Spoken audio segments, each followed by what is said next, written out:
forget that it does that. Hello, everyone. It's the 15th of December. And we are going to have a quick chat about different types of hunger.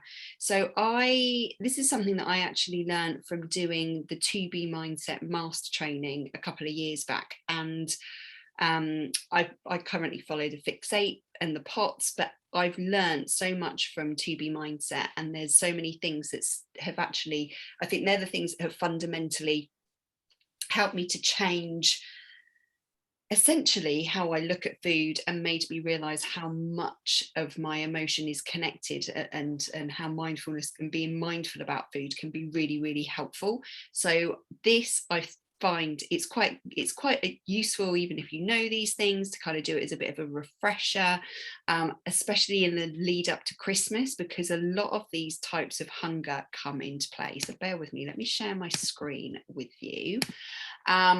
So yes, there's lots of different types of hunger, and mainly they're connected to our senses and our physical self, and obviously sleep and all those sorts of things. And I just find it really, really interesting to understand some of this stuff and what is going on with our bodies. I always talk to people about kind of getting in tune with your bodies and understanding what's going on, and some of this is basically part of that. So one of the things, if you follow 2B Mindset, you will probably have, like, you'll recall that Alana talks about, we say, I'm starving, oh my god, I'm really, really hungry. But actually, are you really starving? Are you actually starving? Because starving is very is very specific, and it is if you haven't eaten for a very, very long time. We just get into that habit of calling it starving, starving, or that we're really hungry. And actually, what happens is when you say those words, we talk a lot about the words that we tell ourselves, that creates that real sense of urgency. And I don't know whether you have been, I think we all have that. Oh my god, I'm really, really hungry, I'm absolutely starving, I've got to eat something immediately, I've got to eat something now. And it creates this sense of urgency, and often leads to quite mindless eating. I will often stand in front of the fridge or in the cupboard, or in and I'll be like, right, what can I grab, what can I eat immediately? Or in a rush, I've got to eat immediately, I'm really, really starving, I feel really, I've got to get some food in. Think about, just notice the words that you say when you are feeling peckish. Do you use that word starving? And I physically say to myself now, I am not starving, I just need to eat.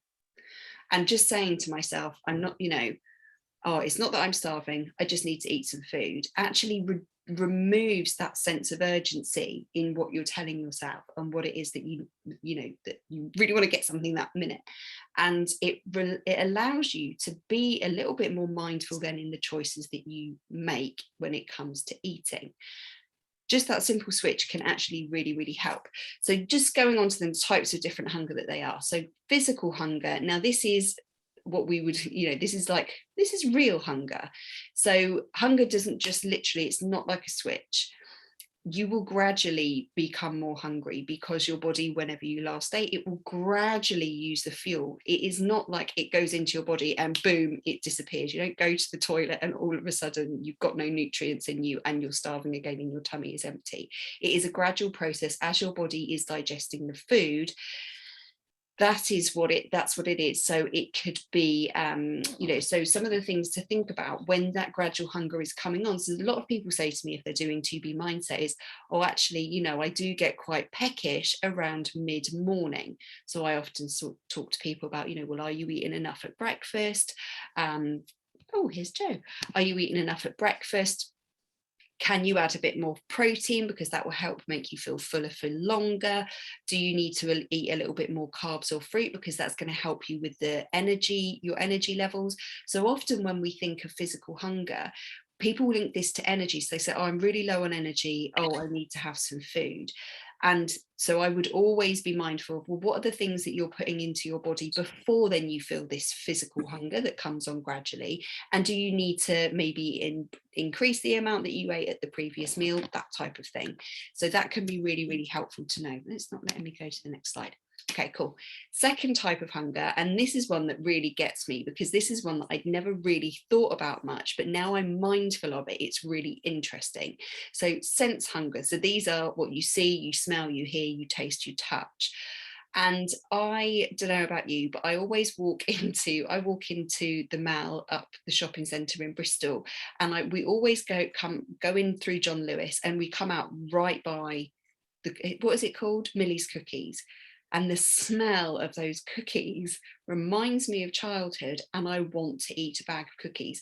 And that is all I can think about all day, is eating bloody cookies, which is hilarious, really. But that is because I have got that smell. I've smelt that. And that's why they pump out the smells from these shops, and why they pump them out from bakeries and all of these sorts of things, because it triggers a response in people's bodies.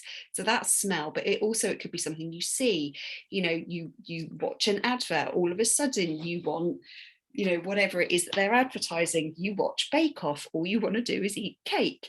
It's those types of things. It could be things that you hear. So when you go to the cinema, and you don't hear it now, but like popping of popcorn, and it makes you want to have popcorn.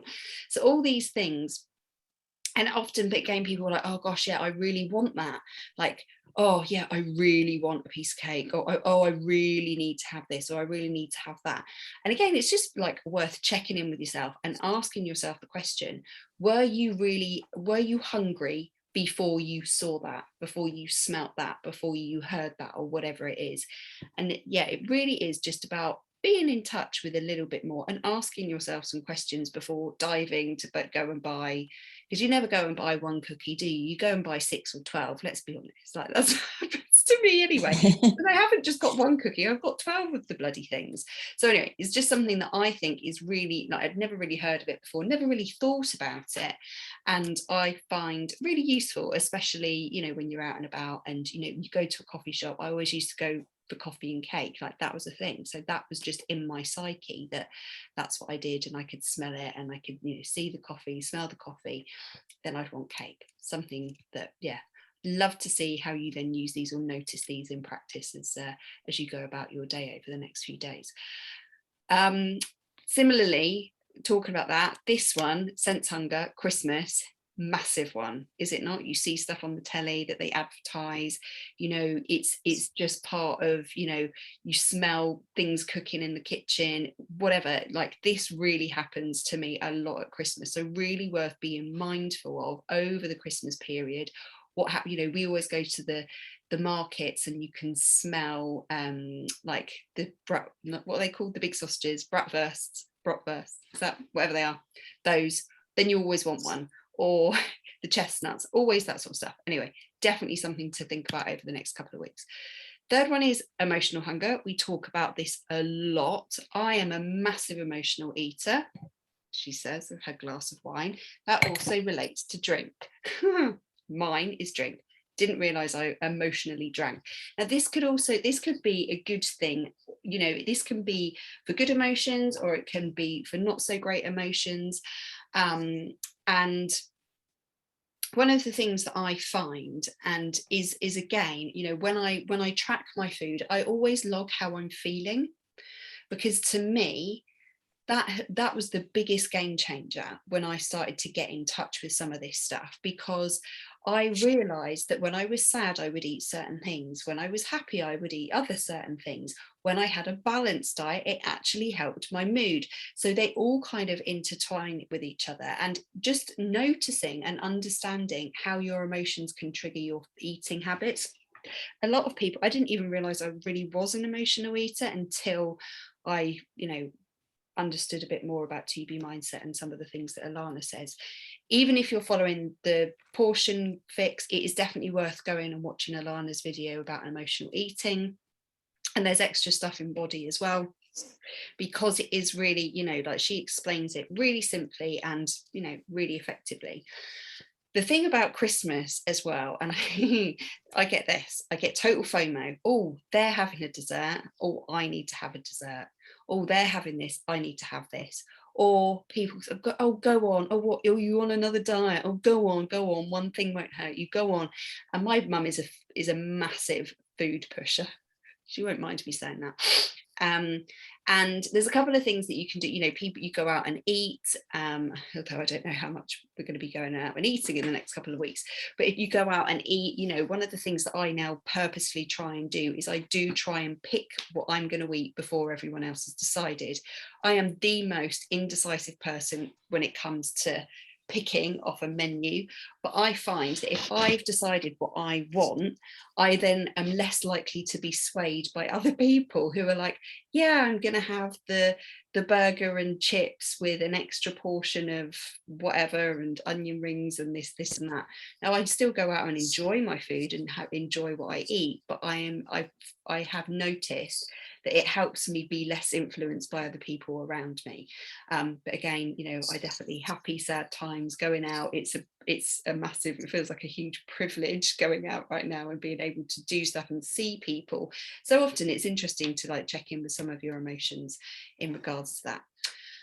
Mind hunger, the fourth one, there is only 5, so we're almost there, is more in relation to the beliefs and thoughts you have around a certain way of eating.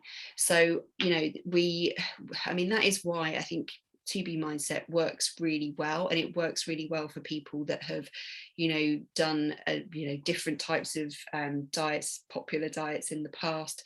But there is a very, and I think with any type of way of eating, it's being mindful about how that might impact you, and you feel like, oh, I'm not following the rules. So yes, there are certain things within 2B mindset, things like more sure and all of these things, and your plate it method and all of that sort of stuff, but thinking about how that can impact you in a positive way as well as a negative way. Sometimes this can serve you really well. So for me, I love, I had a real issue with portion control like years and years ago, and the containers really helped me because it allowed me to think about, oh, actually, so being mindful about what I was eating and that this is what my body needs to function at its best. That is a way that mind, that system, those containers can help me to do better, can help me to feel better, can help me to not be hungry, can not be cranky, improve my mood, all of those sorts of things. So just noticing that some of these things can be good and sometimes they can be more harmful. So I do know people that have followed a very popular one that has sins, and they're like, well, I have to eat all my sins, or I have to eat this, or people saying to me that have followed that specific diet, I name no names, oh, well, I have to eat all of this carbs, or I have to eat this pasta, and to them, they do it because that's what the diet is telling them, but it feels wrong. It feels weird to them. And, it's just often worth thinking about those things and how that works for you. That's why I do quite like, I like the pots and I do like 2B because there is that flexibility in it. You can tweak things and find what works for you, and using that to your advantage, I think is really helpful. We all know about this one, sleep deprivation, hunger.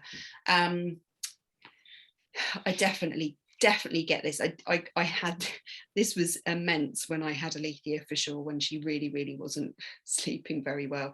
And being sleep deprived, it does so many weird things with your like different hormones in your body. Your ghrelin levels are higher. So when you hear your stomach rumble, that is it's not a chemical, it's a whatever in your body called ghrelin. And really on both Fixate and 2B mindset, you should never have or never really experience ghrelin unless all of a sudden you've been eating 5,000 calories a day, and then all of a sudden you go to plan A on 2B on Fixate, which is 1,200 calories. That you might do because you've obviously stretched your stomach from eating so much, and then all of a sudden you're not eating that much. So that will obviously have that impact. I don't know about you, when I have my refeed days at the weekends, I always feel more hungry on a Monday. You feel like your tummy is empty, but you might notice this more if you are really sleep deprived, because those ghrelin levels do rise and then your leptin levels reduce. So yeah, it's just something to really be mindful of in terms of sleep deprivation. If you've been drinking, you obviously don't get great quality of sleep. If you're getting up at 5 in the morning and you didn't go to bed till midnight, like that's a lack of sleep. If the kids are getting you up, whatever it might be. You also might feel less satisfied than normal, so you might eat the same things that you would normally eat. You might be eating off your meal plan and think, well, I ate this yesterday, and I, you know, or some days, I don't know about you, but some days I go, oh my god, I'm really hungry today, and you want to eat more than you would normally do. And it is often is very connected to sleep. Carbs are the things that you will crave the most, because that is what your body is saying. Your body is saying, I haven't got energy, and carbs are a very good source of energy. So that's why we often reach for sweet stuff, because they're full of carbs. We reach for bread, pasta, you know, whatever, because those are the things that are heavier on the carbs. So the things that we can do in terms of, you know, if we are sleep deprived, is water, lots and lots more water, because that is going to help your body to replenish itself and do all of the great things that being properly hydrated does. Also, you know, when you're lacking sleep, you do just generally your body does something weird and you're dehydrated a bit more than usual, so upping that is really helpful. Adding in a little bit of extra carbs is a good idea, but also thinking about, right, do I really want and need like these 2 sandwiches, or actually could I have, I don't know, you know, could I go and make a nice smoothie which has got lots of lovely fresh fruit in it, which will also give you the energy. But it's just being mindful that when you've got sleep deprived hunger, it works in a similar way as the first type of hunger, and it's completely left my brain, because essentially it's like you're looking for that instant fix. And so that is very, very common when you're sleep deprived. I always used to reach for the sugar and all those sorts of things.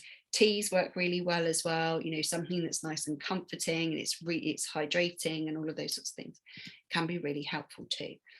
So those are the 5 different types of hunger. I will, if you want me to share the slides. How can I get away from it? Right, I need to get back to your faces. Those are just some things that I think over the years I have found most helpful. Do you relate with any of them? Any one of them, like, to you feel leads your life? Guess what mine is, Hannah? Can you? No, never. Slightly emotional eating, maybe. Yeah, I do that too. Yeah, big time. And do you find that there's like, you know, do you do it both ways? Hi, Joe. You at work? Yeah. Yeah, I did. I love that. Like, do you find that there's any particular, like, how does Christmas and your emotional eating affect you? Or is it just the same? I think that's more of a, for me, that's more of a mind hunger then for Christmas, because I see the stuff, because it's out. Like, Lee's parents are really like chocolates and biscuits and cakes, and it's there. Yeah. And it's offered and it's in your face. So actually that's not so much of a emotional eating, kind of goes by the wayside, and it's seeing it all, smelling it all. It switches, doesn't it? And I definitely have the sleep deprived hunger at times as well, for sure. But the not saying that you're starving, that has stuck with me since hearing it the first time. And I say it to the kids as well. I'm like, you're not starving. You will never know starving. You're very, very lucky.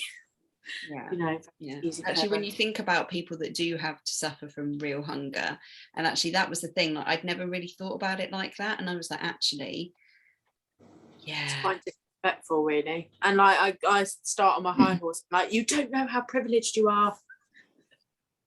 Like, I get it. I think I worry about hunger because of doing the job I do. Like, if you're like out and about, and I think then you like I do try and carry those with me, but you freak out. I think I freak out a bit, so almost take more food and then feel hungrier because I'm worrying that I might not get to eat again for hours. It's very difficult when you're in the field and trying to do stuff. I bet. Oh, that's really difficult, because you can't really leave a scene. No. Go and have some nosh. Sorry, my hunger, my emotional hunger's kicked in because it's been triggered, but I have to just remove myself. I think, do you know what? I totally get you about the Yeah. sensible at Christmas though, Vic, because Nick's mum and dad like love chocolate. You know, we'll be opening presents. Terrible. Mum will bring out crisps and I mean, it'll be interesting. When it happens, Christmas will happen. When, you know, because obviously I will deliberately not go, and I have deliberately not bought loads of things like that, although Nick's in charge of the Christmas shop, so we'll see what he comes home with. But I'm deliberately not going to sit, because otherwise that would just become then part of the routine of what the girls expect, and I do not want two hyped up kids all frigging day. I don't think I can cope with it. They're going to be hyped up anyway. They don't need the extra sugar today. Although I might need the sugar. I guess that's also like a routine hunger as well, because like if that's part of your family routine at Christmas time or at birthdays or even on a weekend, like his parents are constantly with the biscuits and the cakes and stuff and whatever, and it's just, yeah, it's like a routine of theirs that they obviously have them when we're not there. So you sort of have to think about, well, actually, do I want this cherry bakewell? I don't really like them. I don't want to eat it to be polite, you know? Treat snobbery. Or have but it's sorry, that is not good enough for me. Shove your cherry bakewell. I would prefer a vegan hotel chocolat, I think. Thank you very much. It is though, isn't it? It's working out what's worth it. And there have been times where I've just taken it and eaten it and I'm like, it wasn't even very nice. Yeah. No, do that. That's the most disappointing thing though. Sometimes like you think to yourself, I'll have a little treat, and you buy something and it turns out to be not as nice as you thought. And I hate that. It gets so disappointing. We had a Chinese on Friday because we were away and we were staying in a Premier Inn because a long story. And we got stuff from the Chinese, but it was just stuff that you could pick because we had no cutlery. And we both felt terrible after it. It tasted quite nice at the time, but some of it I was a bit like, it's a bit greasy. So now we just both, like after it, we were like, John, why did we eat that? And now I just don't want any Chinese now at all. But I've done this with like so many takeaway things. Like I won't eat Domino's. I won't eat McDonald's. I'll occasionally have a KFC, very, very rarely. But like I put myself off all these things, but it's really disappointing when that happens with something you've thought you're saving yourself to have a nice treat and then it's not what you thought. But I think that's the thing, isn't it? It's then like, every time you have it, you're like, oh, well, that was crap. Why, didn't even really enjoy that. But at the time, it's kind of good in a way if it puts you off entirely. But any of those that like resonate with you a bit more, Lorna? Yeah, the emotional eating one. I'm not as bad now as I was, but I was terrible for that. Yeah. Like just mostly I'm annoyed or I'm stressed or I'm upset about something. Oh, we'll go and have pints of cider and crisps and chocolate and all of the ice cream. But I tend not to buy anything like that at all now. And it's easy for me because I don't have kids in the house, so I don't have any snacks lingering about in cupboards. I have become a massive fan of medieval dates, really sadly, because to me it's like a sweet thing, but it's not as bad as eating chocolate or toffee or something. They kind of have that chewiness. Yeah, you're right. It's a great. But yeah, so we buy like the only stuff we buy is this really sad hobnobs, dates. Occasionally buy those little vegan coconut chocolate pots. Okay, yeah. Do you know the ones? Yeah. But they're quite nice and they're only like 100 calories. So now and again as a treat, I think it's not too bad. But it's really when I'm. So. What's that? They're only tiny, aren't they? So. Yeah, but they're very rich. Yeah. But it's when I'm not at home, which obviously for the last couple of months has been hard because we've been up and down like 300 miles away from home. But I have got a lot better, and I think it's because I've been working out and I've been doing the Beachbody thing, and I haven't watched all the mindset videos, so this is kind of make me think I need to go and watch the ones that I haven't seen. But I can kind of recognise most of them, to be honest. But the most I knew that I was an emotional eater. Because mother has the total opposite. If he gets all stressed, he just doesn't eat, and I hate him for it. But I'm the other way around. It's interesting, isn't it? Because I've been both kind of ways, but I think it's, you know, just reminding ourselves of these different types of hungers. It just like, and I think that's why I love the simplicity of 2B mindset. 'Cause it's not stopping you from eating the things that you want to eat, but it just helps you think about, you know, things, and, you know, how is that serving, you know, what is it that it's doing? Is that, you know, and some of the fixate videos are quite handy, you know, in terms of like the sugar addiction and those sorts of things. I mean, because that often links into all of this sort of stuff. You know, you feel like you need the sugar, but actually it's probably because you're sleep deprived, and but that's your body's natural reaction when you are sleep deprived, is to do that, because that's your body's craving that energy. It's just interesting, isn't it? And I just never really thought about any of these before. So no, I find it, yeah, I still kind of using, you know, I forget about half of them, but the starving thing has always really stuck with me, and obviously the sense one, because I definitely do that. But yeah, it'll be interesting what happens over Christmas. And like, you know, if there's a buffet out, I'm so used to like getting stuff and filling your plate that, you know, so instead which is something actually that I need to work on, instead of not getting the plate, you know, I let the kids eat, or then you just sit like snacking. By that time you don't realize how much stuff you've had.